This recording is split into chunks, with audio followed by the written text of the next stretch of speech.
The single greatest storyline in heavyweight history was Francis Ngannou versus Ciryl Gane, finding out that they were teammates, that the coach had to make a split, the manager made a split, they moved away. Those guys, and it was projected to do 1.2 million, just to share for you. It did just over 300,000. It was the biggest flop of last year. And it was a stunning thing. It flopped because those guys refused to tell a story. Neither one of them wanted to do media. They were focused and they were telling their, whatever it was. We barely sell out the arena. Nobody watches on pay-per-view. And then Francis wants to turn the gun on the company and act like I'm going to walk away and go fight Tyson Fury. So what difference does it make if you do? Nobody's tuning in to watch you fight. I don't know if Dana will ever have a better story for Francis than he had with Ciryl. Those don't come along very often. But he's supposed to turn it into a bigger fight. I mean, of course you let the guy walk. I mean, I think the story with Francis is just being the most destructive human being on the planet. And I don't know how much more you need after that. Sure. You know, like even the early Tyson days, it's like this guy's going to just devour somebody. Yep. And I think that's what we started seeing with Francis. And then his backstory is cool too. Oh, his backstory is great and it's sweet. But I hear what you're saying. It's like nobody wants the sweet backstory. Yeah. They want to see the blood boil a little bit. So how do you make the blood boil? Yeah, and we can say it's sweet and great. We can do those things to be nice. It did 300,000 on a projected 1.2. Like we don't have to pretend to be nice to Francis. He sucks as a draw. That's the truth. Well, because he's a face. But is that why they let him go?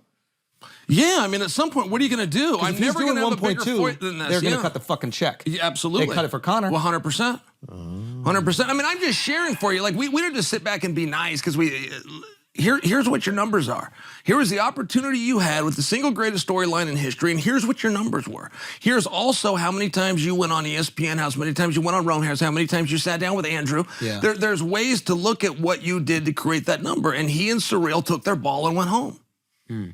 That's just the truth. I don't know why Ciryl at 1-1 is getting put back in a main event when you can't count on him anyway. What are you going to do if Ciryl becomes your champion? You already had that problem. You're going to stop selling tickets in the heavyweight division? Who would you put there? Well, boy, they're in a tough spot right now. I would have liked to have seen Stipe. I don't think his time's done, but I know that clock's ticking. I know he's close to 40. I think he's over it, and I know that clock's ticking. I'd like to see Francis get back in there. That would be my prediction. What happens with Francis next? My prediction is that he comes back home.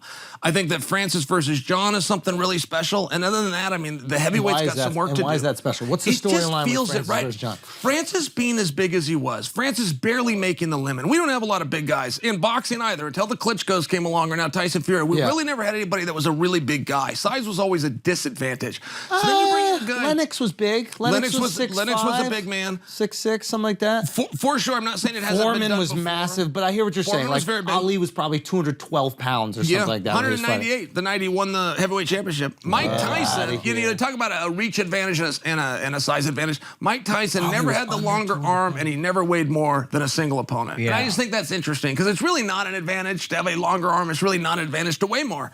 But we continually call it one. So I only bring that to you because it is something interesting about Francis. Okay, he's got this destruction. Okay, just on size alone, we know size matters. He hits something, he can destroy it, all of those slides. Then he takes on John Jones, who was a national collegiant wrestling champion. John Jones seems to be one takedown away from taking everything from Francis, but can he take him down? It's an interesting one because according to John, no. According to John himself, I'm not big enough. According to John, I will not get in there. I will not even try until I get to a certain weight, which took him 3 years to do. And I think just that denial and refusal to fight Francis until he got big enough that he was comfortable fighting Francis makes for a mystique of can he beat Francis. And you also have the pound for pound great. Would you call Francis the pound for pound? No, he was the best at heavyweight, but no, I don't think he was very well. Okay, the most destructive person on the planet. There you go. Sure. Versus the greatest of all time in MMA. Sure.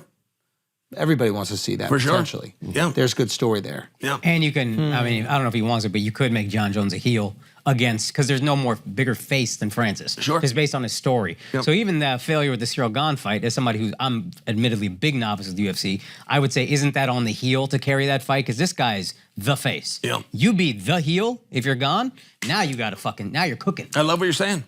I don't disagree with any of that. And Francis is, you guys comment that you know his story. Boy, that almost brings a tear to your eye. When you hear what he went through to get here, like that is such a lovable story. And I don't know why he didn't embrace telling that more. I don't know why he let that go. I don't know why he, I feel like he shared it. For Francis to fight Tyson Fury is not a draw. Just like McGregor to fight Mayweather is not a draw. I gotta disagree. That's a draw.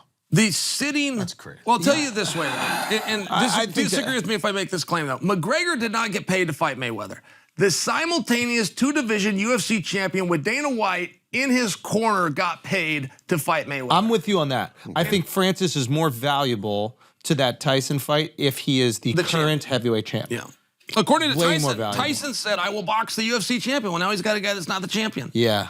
Yeah, and if And you ever the- want to see that yeah. get spoiled, Dana White grabs a microphone one time and says, Tyson, if you really want to do this, here's John Jones and I'll let you fight him.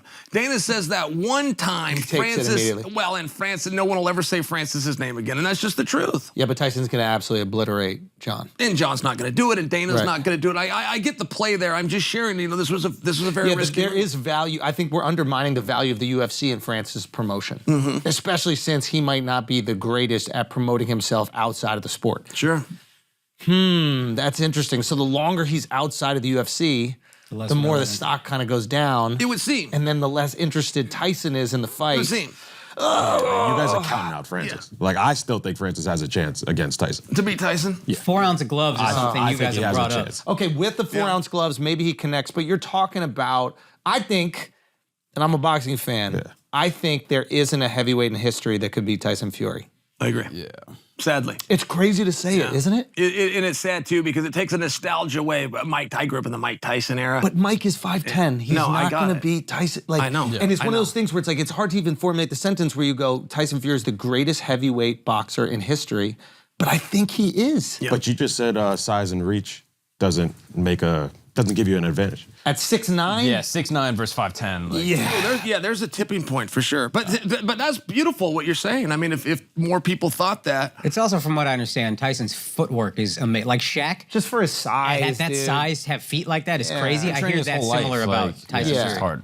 Yeah, but anyway, I would watch it. But yeah, we'd love to see UFC versus boxing because I think that we naturally have this like curiosity about who are the most destructive people. And boxing has this legacy, right? And a huge advantage within their own discipline. When the MMA guys come in and they fight the boxers, they often lose.